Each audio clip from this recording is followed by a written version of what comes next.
Hi, this is Russ Jeffers from MobileBird and AndroidAuthority.com. As you can see, I've got the Acer Liquid E here. This is the new version of the Liquid. The hardware appears to be exactly the same. Still a 5 megapixel camera and a 3.5 inch WVGA screen with a Snapdragon processor. This is still a pretty funky device. This time around we've just got Android 2.1 Eclair, so that's the new E part of the device. So it appears that Acer have highly modified the UI here. If you just click the menu button, you can see we get a different Android main menu. So you can sort of swipe up and down on the display, and the icons run along the top there as if they're on sort of some kind of rotating wheel or something. We've got the same Spinlet, Eurofuse and Nemo Play applications as we saw on the E110. Just go back to the home screen. You can see we can switch between various different screens. We've got different buttons here to turn on things like Bluetooth and Wi-Fi and the GPS. And we can, as always, set new icons to sit on the desktop.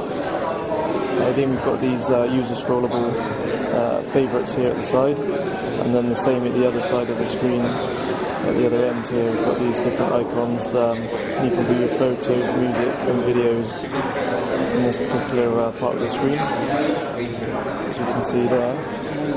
And again, we can just move different icons around as we see fit on the screen. As you can see, the Liquid E's large display affords us quite a decent sized keyboard as well.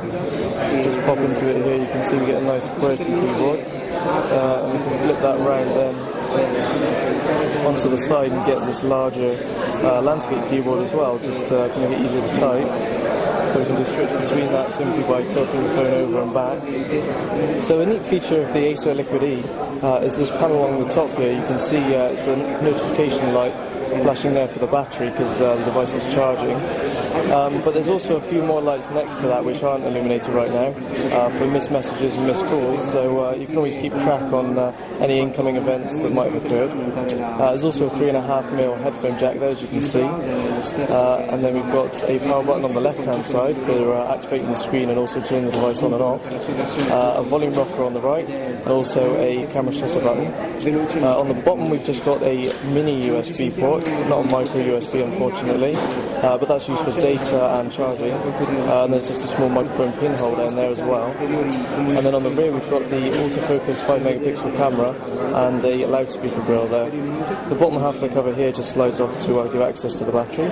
So that's all from me. This is Russ Jeffers from MobileBird.com and AndroidAuthority.com, and this is the Acer Liquid E.